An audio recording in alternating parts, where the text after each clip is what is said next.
እግዚአብሔርን ምን አይነት ግጥም ነው በማርያም ይላል። እግዚአብሔርን ልወቅሰው ፍርድ ቤት ፈልጌ ጠበቃ ተገኝቶ ጭራሽ ገና ሳይጀመር ራሱ ተያዘ እኔን አስፈትቶ የጌታዬን መስቀል ስጠጋ ላግዘው በእንጨት አምሳያ ኃጢአቴን ነው ለካ በጀርባው ያዘ እንዳያሸክመኝ አልችልም ያው መስዋዕቱ የማይቆጠር ስሜ ሸጨዋል የሰማዩ አለቃ እሱ ግን ያቅፈኛል ከበረት ቢከፋም ሕይወት ኑሮዬ የተወላገደው ካልተጸየፍከኝስ መቼ ነው በኔ ልብ የምትወለደው ከድፍረት አይደለም ብጨነቅ ነው ጌታ ነፍሴ እንድታገግም ታውቃለህ ሕይወቴ የበዛ ጽዩፍ ነው ከበረት ከግርግም ለሌላ ደምቄ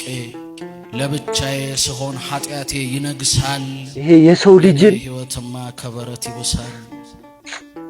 ምን አይነት የሰው ልጅ ምን ያክል ጋይስ የሰው ልጆች በቃ እንትን እንደሆነ አልፈልግም አንተ ፊት መሆንን ትልቅ ሰው ልሁን ሕፃን ስናፍቅህ አትሂድብኝ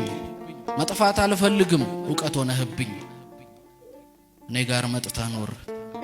የማስመሰለ ሕይወት መሯልና ከሬት ከኔ ደና ነገር ቢፈለግ አይገኝ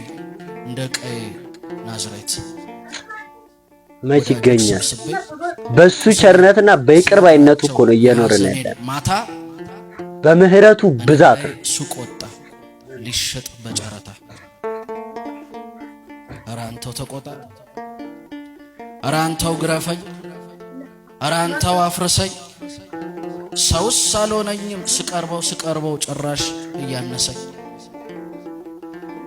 በጥቂቱ በኔም ሕይወት አሳድገኝ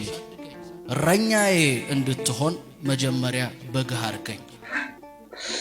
ከበረት ቢከፋም ሕይወቴ ኑሮዬ የተወላገደው ካልተጸየፍከኝስ መቼ ነው በኔ ልብ የምትወለደው እግዚአብሔር በግ የሚፈልግ ብቻ ኮሜንት ላይ ያድርግ